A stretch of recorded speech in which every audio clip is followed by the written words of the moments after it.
Welcome to my documentary on Pokemon VGC, a strategic turn-based esport filled with iconic moments and large tournaments filled with hundreds of players.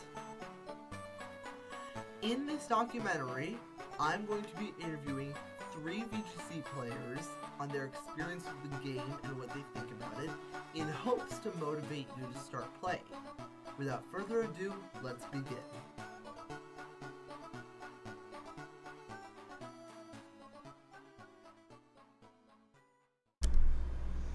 Okay, so we have Kevin here. Hello. Okay, here we are with Gianni as our second person we're interviewing. We are here with Matt, runner-up at Pittsburgh Championships and multiple other placements, I believe, if I'm not mistaken.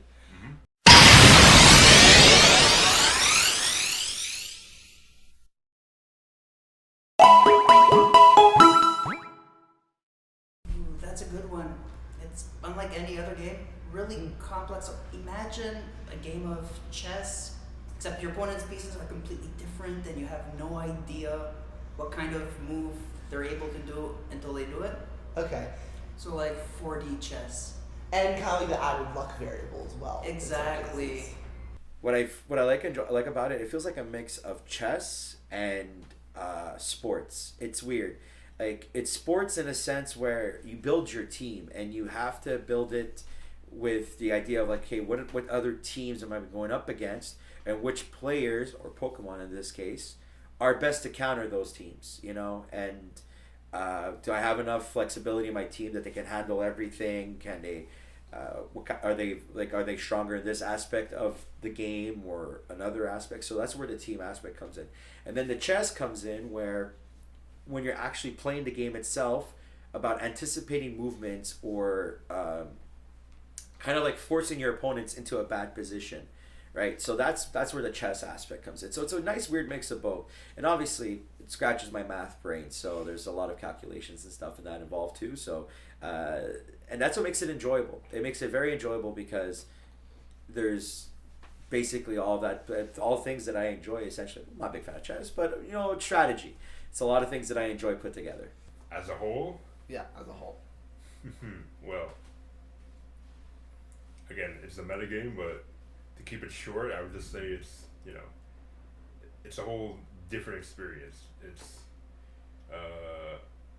I can equate it to chess. I know a lot of people have been compared to chess because basically, like, sometimes you have to play versus a team, but you also have to play the player. Yeah. And, even if on like a chessboard, like, that you have the exact same pieces as the other person, but in Pokemon, that's not necessarily the case, Yeah. right? The whole aspect of preparing a team or building a team to counter what you think the majority of the 700 or 1,000 players, if I'm going to the tournament, are using, you're going to have so many more possibilities or outcomes compared to like a standard game of chess. Okay. So kind of like, you'd say it's kind of like chess, where like kind of like you're drafting different pieces in a way, kind of. Somewhat, yeah. Like, Yeah. you get to fine tune your side based on what you're expecting to face. And there's also the added luck factor, of course. Like, Yeah, you can't you can't ignore that.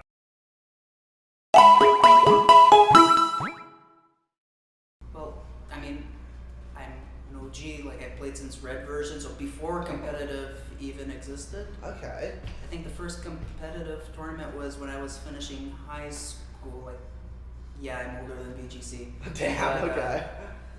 Yeah, competitive experience. Like, I mostly played in game back in the day, not really online battles.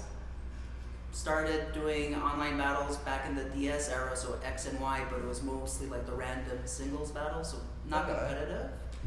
Then starting with Sword and Shield is kind of where I got more exposed to competitive with the pandemic, Wolfie, VGC, YouTube, Yeah, that's fair. in the hopes that I'd battle him one day. Never happened. Okay. Then Scarlet and Violet is where I really went more into it. Experience overall, like of the years that I've been playing, or Yeah.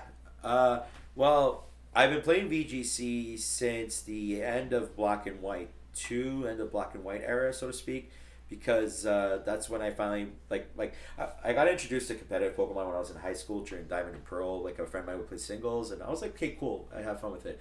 But that's when I saw VGC was the official format. Like, let me get involved in it, and I've been having so much fun with it. It's been something I always enjoy. It's something that I've been like super passionate about, and it's always been a pleasant experience. I have traveled to many different places around North America because of Pokemon, and met some interesting people from playing the video game championship for Pokemon and stuff. And every generation always brings a fun aspect to it. Always brings new Pokemon to try out, new combos, and like new techs that you can use and stuff. So it's always been fun because even though there are times where the games go through lengthy generations, it never feels stale, so to speak, for me. They always try to throw in new changes and stuff. So overall, VGC has always been fun. I've always enjoyed it. It always brought me positive things. It's a wonderful experience. I get to meet cool people because of it. So yeah. Oh, it's been great, of course. I mean, I feel like if I wouldn't be playing for that long if I didn't enjoy it, really. Fair and enough. I think one of the main aspects of why I keep playing is, I have lots of friends in the scene now, and also like it gives me a lot of travel opportunities. Maybe there's some cities or whatever that I haven't been to before. It's something that I also feel is a good part of why I'm still in the scene and why I'm still going to these big tournaments. Okay.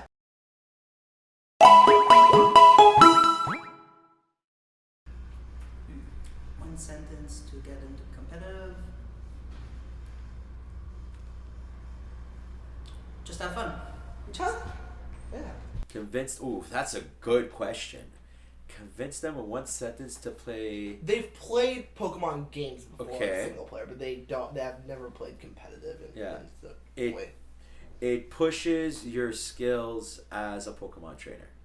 I think that's the sentence that I would probably use, because if they're considering it, that means they already have the mentality that they want to become a better Pokemon player, trainer, whatever term you want to use. So my one sentence to convince someone to play VGC is that it makes you become a better Pokemon trainer or player, because if you can just basically play on your own, no problem, and play against the computer, that's good and all, but you need to have that human versus human aspect to see where you actually stand in terms of like competitive Pokemon playing, because let's be real here, when all the players are better than a computer in the game. So yeah, it pushes you to become a better Pokemon player is the sentence I would use to convince someone to play VGC. That's another good one. All right, one sentence.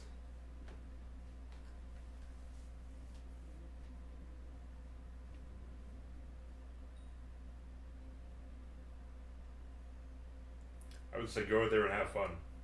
Okay. Part of the game, I do it for glory, but really, when it comes down to we go to a tournament, you're just there with 1,000 other Pokemon fans, and we're all there just to enjoy the same thing. Yeah. So just be prepared and have fun. That's it. Okay.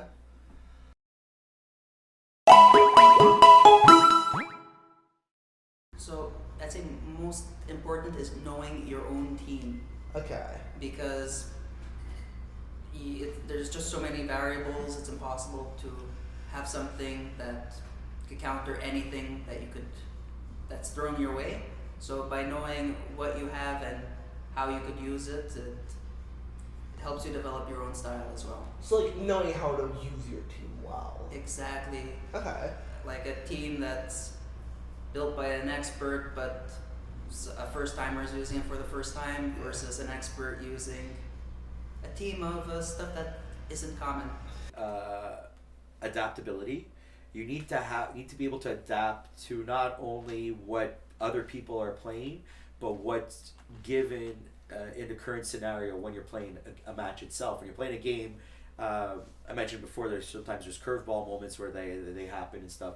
You need to be able to, like, okay, this is my current problem, and now this is how I would try to solve it, and then a new variable gets introduced, and you're like, okay, well, now I got to change things up, and now you got to adapt, and you're like, okay, now this idea is not a good idea. I got to get prepared for this. I'm very generalizing it, but adaptability is very important, because you need to be able to just change your thinking or adapt to what the current situation is on the fly. The second most important skill is, in my opinion, creativity. The reason why I say creativity is because you're gonna notice that people like to stay within their lanes. They like to stay within their comfort zones and stuff, which is fine. There's nothing wrong with it, right? But if you stay too comfortable and too in your own lane, then when the current, let's say, meta, so when what people are mostly playing, the Pokemon that people are using are really strong against your six Pokemon that you enjoy using, well, it becomes tough. So you have to get creative in trying to find something that works to beat those generally used Pokemon. So creativity is always nice because sometimes you'll see Pokemon like an example was a couple of regionals ago. Scizor. Scizor was a great Pokemon because it had strong, super effective attacks versus the top 10 Pokemon that were used, and it also resisted a lot of their attacks. So that's what I mean by creativity. You just gotta look at what's commonly used and how do I beat these commonly used Pokemon. So, and also get creative because sometimes, hey, there's formats where you can use your favorite Pokemon and have success with them. You know, a really good player, like as cliche as it sounds, there are moments where good players take their favorite Pokemon and, you know, succeed with it. Example, 2014 Pachirisu. That's the most famous example that even a non-competitive player knows about. Yeah.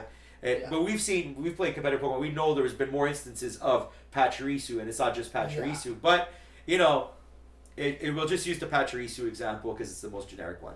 So adaptability, creativity, and you need to have a competitive drive. The reason why I say you need to have a competitive drive, I wouldn't say it's super important, but and I wouldn't say like it's the X factor in determining whether you succeed or fail. But a competitive drive is needed because you want to be better. You always have to push yourself to be better. Even I myself, you know, like I don't feel like I'm that good yet of a player. I always want to push myself to be better. Because if you, like I said, comfort is a dangerous thing. So you need that drive to like, you know what? Okay, I didn't do so well this tournament. Next tournament, I'll try my best to do better. There's a lot of times where players fail at an event, whatever the failure they deem as failure, like going into negatives or, you know, losing every round, and then they get discouraged to continue. Don't get into that zone. Like you're gonna lose a lot. It's normal. I still lose a lot.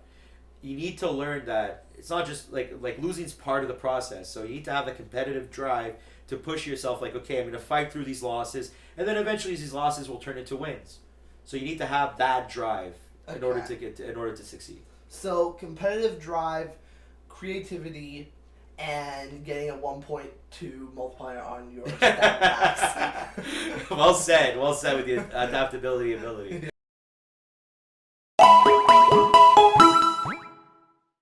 When you focus too much on winning, because it stops being fun, it becomes a chore, you get rage, like you end up not having fun, and then it tilts you, and it just makes a vicious cycle.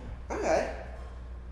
If you don't, speaking of the community, if you don't have access to that locally, that can be tough. If, like, let's say you enjoy playing competitive Pokemon, or even if you like playing VGC, or even singles and stuff, online you can find a community. But if you're looking for somebody locally, it becomes a bit tougher because more often than not, people just enjoy playing Pokemon casually, and you kind of have to be hard pressed to find either a VGC or just like a Pokemon team or whatever. We're lucky here in Montreal that we have our league where we try our best to get involved with the community and whatnot, and we try our best to have an outreach so that we get as much people involved as possible. And that's been one of our challenges, to let more people be aware of that, hey, we exist.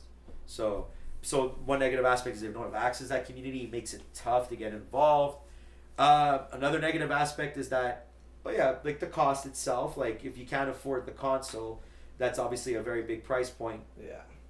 It is harder to get into Pokemon because then you're stuck with online simulators and whatnot. They're kind of trying to solve that with Pokemon Champions, which is nice. Which is going to be on mobile, right? Yeah, it's going to be on mobile. Yeah. It's going to be on the Switch consoles as well, but on mobile. So, and pretty much more or less, as interesting it is to say, everybody pretty much has access to a phone. So yeah, chances are it's going to be free as well. Yeah. It's just, and there might be like, okay, well, you can use rental Pokemon, like what was in Pokemon Stadium 1 and 2, where you have rental Pokemon, or if you want to customize your Pokemon, you have to earn points, and then you can get, I guess, customization points and whatnot. Yeah. So that would be another negative aspect. And then the final negative aspect that I would say is that if you do sometimes find a community, you will find that there are times where there are negative people in this community. Okay. There are, I wouldn't say there's, but I wouldn't say it's the majority at all. It's like I would say maybe like a fraction, like 1% of the community has that toxicity to them, but it still exists in it. But people need to be aware that if you come across somebody who does have that toxic behavior or that angry behavior, it has nothing to do with you as a person. It has to do with an internal struggle that they are going through. I find it's not because of Pokemon that they're negative like this. It's not because of the Pokemon company that they're like this. It's not because of you. It's not because of. It's just they're obviously going through some struggles, and this is their outlet for them. And because it is a competitive environments sometimes bring out the worst in people. Like, don't get me wrong. Like, I won't be a hypocrite here. Like, I hate losing. I'll be real. I hate losing. Yeah. But I'll make sure that, yeah, as bothered I am with losing, I'm always still going to give my opponent a handshake. I'm still always going to say good game. And I have to also tell myself sometimes, you know, like, you live by the crit, you die by the crit. Yeah. There's going to be games where you're going to get crit against, and there's going to be games where you're going to get the crit. Yeah. It's a numbers game. You have to accept it. It is what it is. There's going to be games where you're going to get frozen. There's going to be games where you freeze your opponent. Yeah. You know, it is what it is. You have to accept that. So, and that's the best way to avoid getting like into the like salty, like sore loser type of feelings.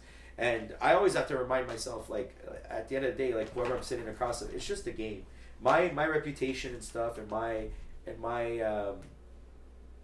character, I guess, or integrity is more important than winning or losing. So sometimes I have to remind myself that, like, oh, if I'm about to lose, you know, if I lose, you know, shake the hand, say good game, you know, wish them the best, and, you know, then have an internal discussion about it. Yeah. But yeah, there's times where the community can be very negative about that stuff. I feel like there are some negatives because you can always have bad luck in tournaments, and that can lead to, you know, you not feeling good about yourself, you getting angry about the plays you made. You know, this Pokemon's really like it's an RNG plays plays a big factor in VGC. Yeah. You got moves like Thunder Wave and Rock Slide, where, you know, like, the battle can swing in one direction just off one move. Yeah. Or if you miss a big move like a Draco Meteor, you know, the entire game can be flipped on its head. Yeah. So.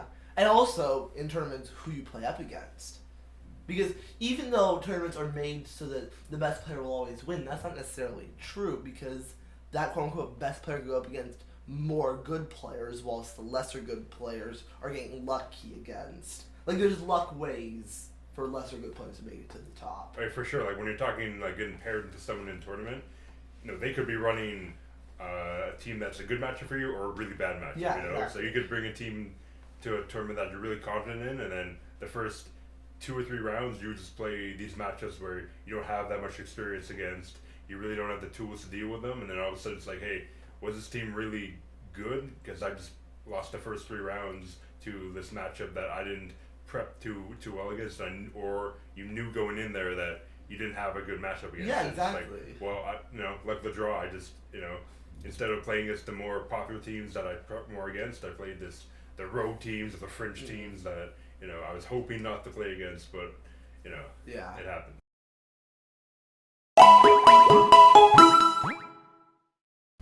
Well, it helps improve your problem-solving skills, your strategizing, and then with the in-person events, you're also dealing with other people, so it helps you learn not to be a sore loser or a bad winner. It goes both ways. I would say maybe the point of VGC is that obviously Pokemon's always been you have to be the best that there ever was, right? So Yeah. so the point of VGC is like you get to play against other people who are passionate about Pokemon, who love Pokemon, and I mean, like, obviously there's many reasons to play VGC, but I guess the one starting point as to why you play it is because you want to be the best trainer out there. You want to show the world that you are the best Pokemon player in the world, and that's why you would play VGC. Because the best way to prove it's the official recognized format. It's the one that Nintendo supports, and it's their game. It's the Pokemon company's game. So how do you demonstrate that you're the best player of their game? By winning their world championship. So the point of VGC is to become the best. Okay.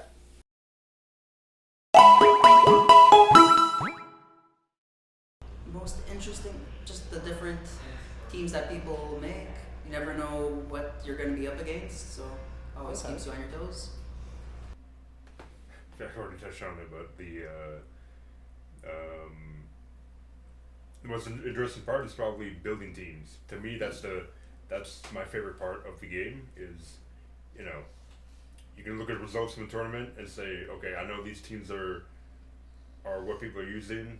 You know, you analyze why they're using that, why they choose certain moves or certain training spreads or whatever, and you feel like, okay, if the majority of people are going to be using this, you're going to want to counter team that directly and say, okay, I want a good matchup into that team, because if I know most people are going to be using this type of archetype, this type of team, a certain Pokemon is like really prominent in the meta that you really want to, like, you know, you can take all the necessary actions or prep time that you need to make sure that you have a good matchup going into those types of teams. So for sure, like, because like the way I view it is that when you go into a tournament, there's some matchups you can't control what matchups you're gonna face, but if you cover your bases during team prep and say, hey, I know that if I face these types of teams, I'm gonna have a good matchup, so I'm gonna roll the dice and say, hey, I'm most likely gonna face these types of teams, so I'm gonna have a good matchup into them. And then that kind of like arms you for a better result, because, you know, with Pokemon anything can happen. With the luck factor, you know, you can have a really good matchup into some teams, but if a team's relying on moves that you know, cause you know, moves that can generate luck factors like Rock Slide or Thunder Wave, it can be a hassle. You can be some trouble. Yeah.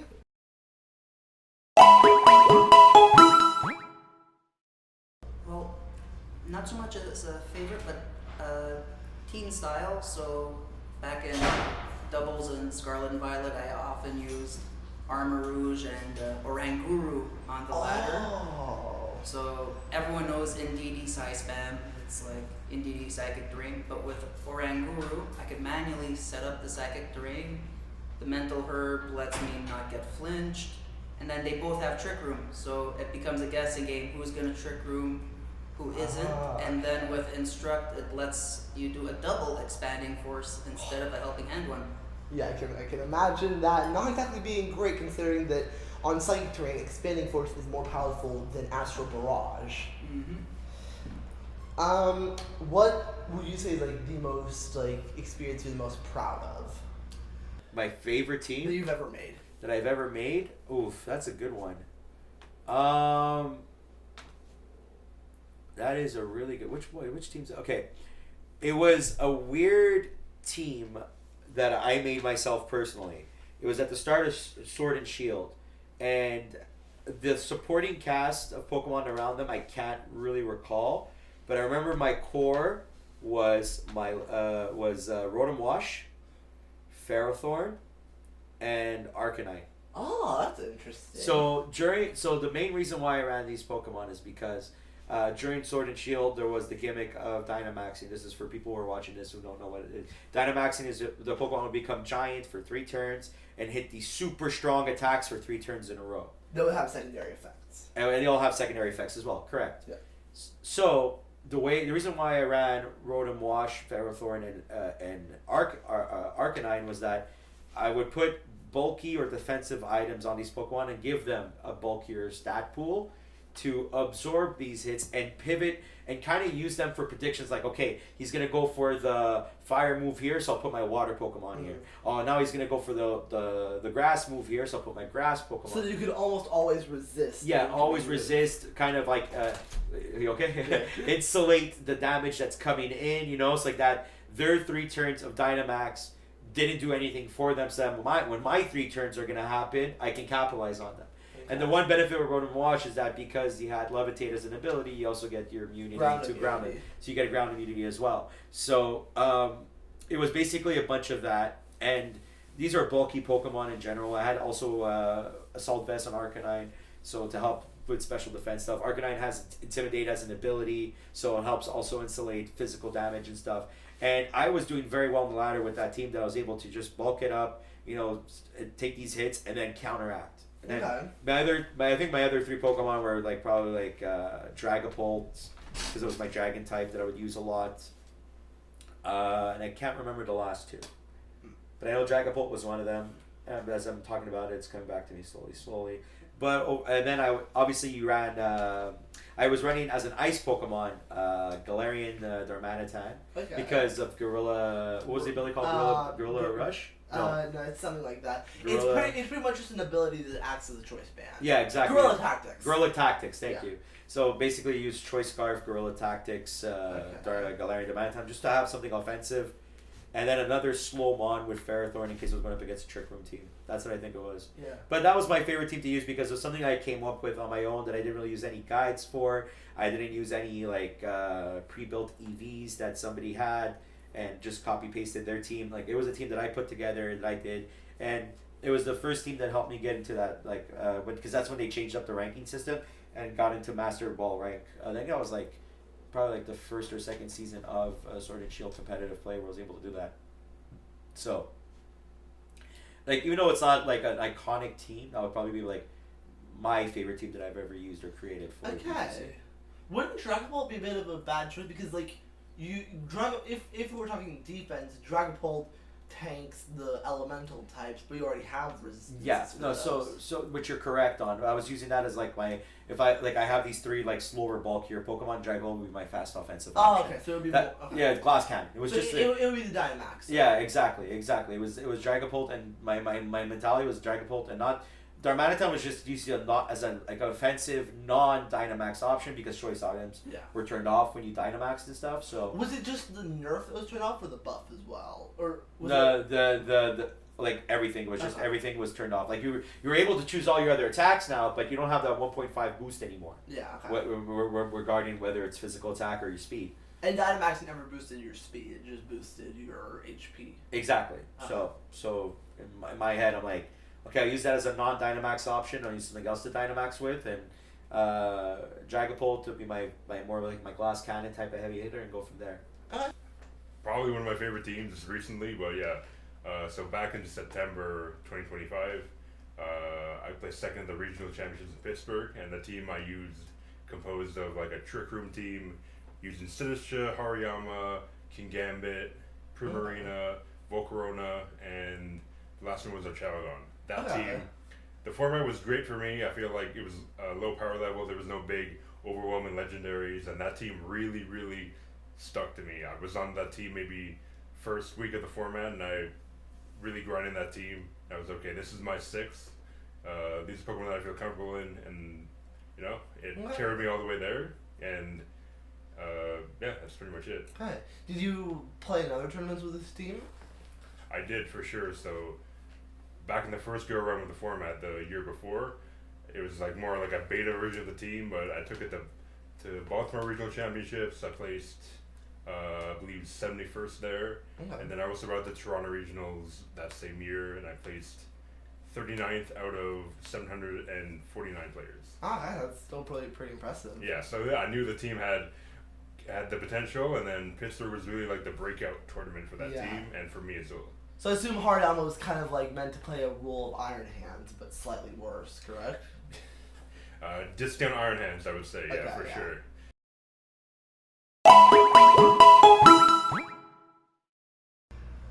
Most proud? Well, Like a win or something. it's usually whenever some gimmicky strategy works out well. I just really like it when my solar power Charizard just goes nuke. Okay. Most memorable experience. That's a very good one.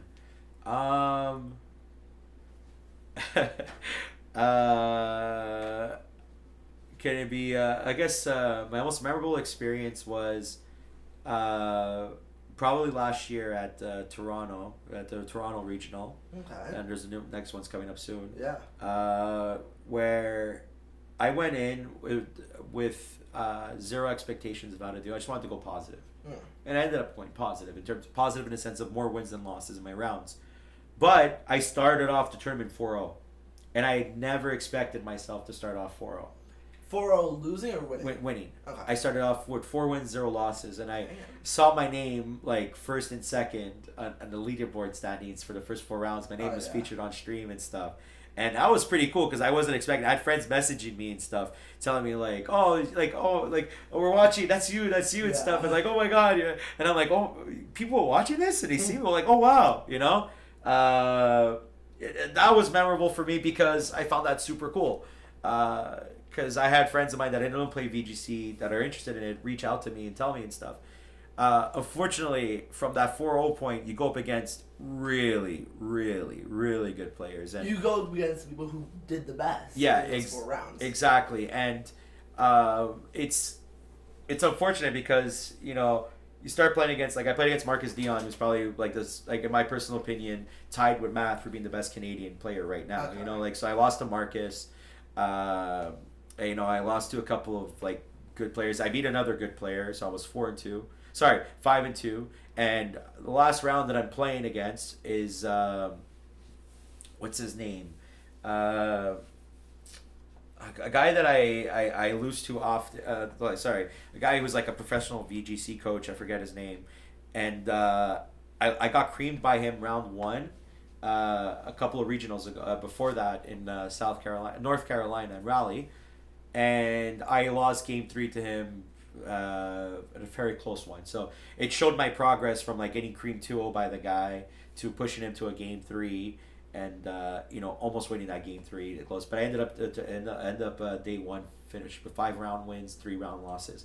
But because of my losses being like really good players that were in the top cut, I finished in a really good positioning where I got a good amount of championship points and half a box of Surging Sparks at the time. Most memorable. I think we're probably one of the times I was competing at Worlds. So the one that comes to mind is the first one. The first Worlds I competed in, which is 2018 in Nashville, Tennessee. And I know that I went down.